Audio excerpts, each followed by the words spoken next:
મહાદેવ વડોદરાને નવો દિવસ નવો વ્લોગ. આપણે લગભગ મિનિમમ 9 દિવસ થઈ ગયા. લગભગ આજ થઈ 9 દિવસ થઈ ગયા કે 9 દિવસથી ચેનલમાં કોઈ બ્લોગ નહીં, કાંઈ અપડેટ નહીં. આવ ગયા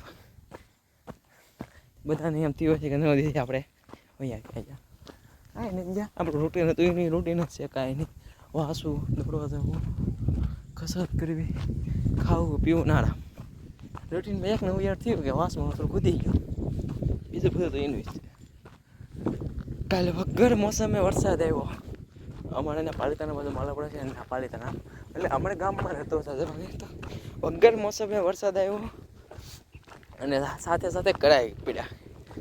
એનું તો અમારે અત્યારમાં વાતાવરણ એવું જ છે, વરસાદ આવે એવું જ થયું. આપણે આવી ગયા છીએ ફાટે કે થોડીક કસરત બસરત કરશું, કેમ કે દોડવાને જ જવું. એક બે દિવસ દોડવાને જ જાય.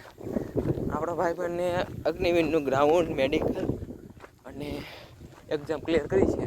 ફાઇનલ મેરિટની વાટે સીવી જે દી અને ફાઇનલ મેરિટ આવે એટલે બંકો બરાબર ટ્રેનિંગમાં આપણે આવ્યો છીએ ફાટે કે એ આવવાનું છે આગળ. એ બધા એ કે તું સાનું હું આવું આગળ. હું તો ફાટે કે પગો આવ્યો છું, આમ તો પહોંચી જ ગયો. એટલે વાતું હાલતી હતી આપણે. બે ત્રણ દિવસથી દોડવાય ને જ આજ એને ફોન આવ્યો કે આપણે જવું છે નાગતરીમાં ખોડિયાર મંદિર, નાગલપડી ખોડિયાર કહેવાય ના દોડી. ત્યાં જવાનું છે. લગભગ 45-46 કિલોમીટર થતો હશે અમારા ગામથી. એટલે જવાનું છે એની હારે હથવાડો કરાવવા દોડી. જેટલું દોડાય એટલું હશું બરાબર, પણ હથવાડો કરીને દોડવા જવાનું છે આપણે. આપને એ ખબર છે બરાબર. આપણે આવ્યા છીએ જો ફાટે ગયા હતા. વાતાવરણ એવું જ છે, વરસાદ આવ્યો, કેમેરામાં બ્લેક થઈ ગયો. અને એક તો બીજો રીઝન એ છે કે આપણા ફોનમાં સ્ટોરેજ ફૂલ થઈ જાય છે. આપણે ડેલી બ્લોગ ઉતારીએ ને એની માટે તેને સ્ટોરેજ ફૂલ થઈ જાય એટલે ફોન છોટી જવા મળે. એટલે એ મેલ ન આવે. એટલે મેં કીધું બ્લોગિંગમાંથી મને એમ થયું હતું કે હવે આમ થાય કે વ્યૂ નહોતા આવતા, આપણે મૂકી દેવી. પણ હાવ એવું મૂકવાનું થતું નથી. આજ મને ઈચ્છા થઈ, મેં કીધું બ્લોગ બનાવી. આજ મેં સ્ટુડિયો ખોલીને જોયો ને યુટ્યુબ, તે મને ખબર પડી કે 8-10 દિવસ થઈ જાય કે આજ મેં વ્લોગ અપલોડ નથી કર્યો. અત્યારે મેં કીધું ફાટે ગયો શું અપડેટ લઈ જો થોડી. અને અમારે આજ મોનારી બાબુની સપ્તાહ બેસવાની છે. સપ્તાહની તૈયારી જોરો શોરો છે. તો કાલ વરસાદ આવ્યો, કડા કર્યા. સાવન જાત આપણે નાગલપડી ખોડિયાર હાંજ દોડી 45-46 કિલોમીટર જેટલું થતું હશે બરોબર.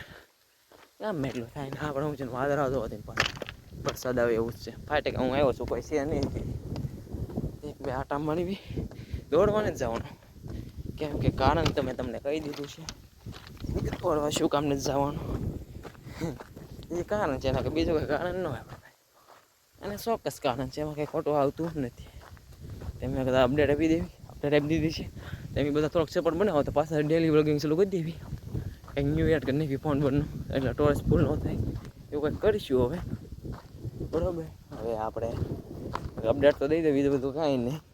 અને ફાટે કઈ વરસાદ હમણાં કેવો હરુડે છે. ચોમાસું હોય એવો વરસાદ હરુડે. આવો ન જવા જદવા ખોટે ખોટો બરાબર. આજે જઈશું નાગલપડી ખોટી પડે તો તમને એવું લાગે તો હું બ્લોગમાં ક્લિપો નાખીશ. આ બ્લોગ પણ નહીં નાખું, બીજું નાખીશ, ભલે શોર્ટ બનતો બરાબર. હવે હું તમને મળું કાલ નવા વ્લોગમાં. આ વ્લોગ હતો આપણે અપડેટ દેવા માટે બરાબર. હવે તમને મળું કાલ નવા વ્લોગમાં. ત્યાં ગીન મહાદેવ.